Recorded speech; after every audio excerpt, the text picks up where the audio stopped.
منذ 7 سنوات المطرب المغربي سعد المجرد هذا ما طالبت به النيابة العامة الفرنسية في قضية المتهم فيها المجرد بالاعتداء الجنسي على إحدى الشابات في العاصمة الفرنسية باريس. المدعي العام الفرنسي جان كريستوف موليه قال في نهاية مرافعته أمام محكمة الجنايات أن المجرد مذنب بارتكاب أعمال اغتصاب، حيث طالب أيضا بحظر دخوله فرنسا ل5 سنوات بعد قضاء عقوبته.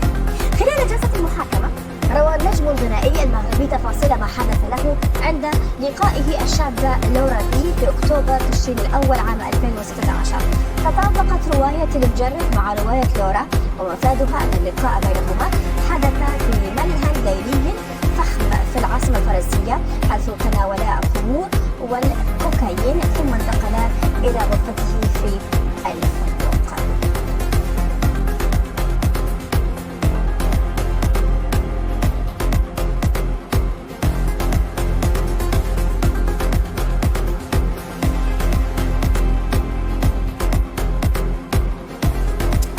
المحكمة تحدث المجرد عن وقائع تلك الليلة بداية من استقلالهما سيارة أجرة للفندق، وقال: أمسك أحدنا بيد الآخر وامتدحت جمالها، تعانقنا، لم يكن عناق أصدقاء، كان أحدنا معجبا بالآخر، لم يكن الأمر جسديا فحسب، بل أحببت الكلام له، بل أحببت شخصيتها رغم أننا لم نكن تحدثنا سوى ساعتين.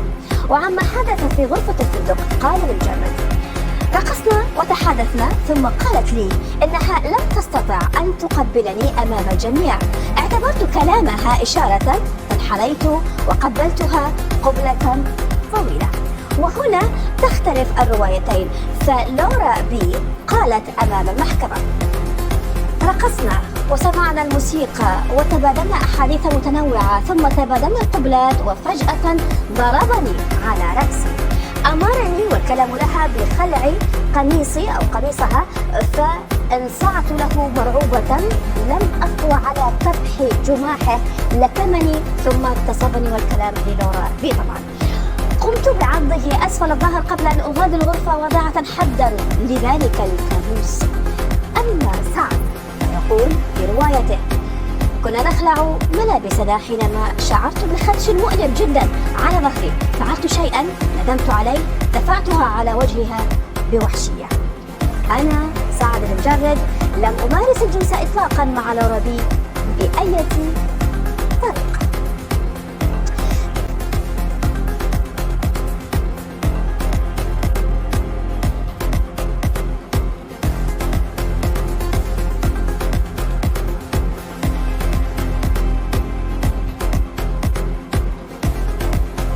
خلال هذا الأسبوع حضر المجرد جلسات المحاكمة في باريس بصحبة زوجته التي أظهرت دعمها له، كما حضرت مقيمة دعوى لورا بي مع والدتها ومحاميها.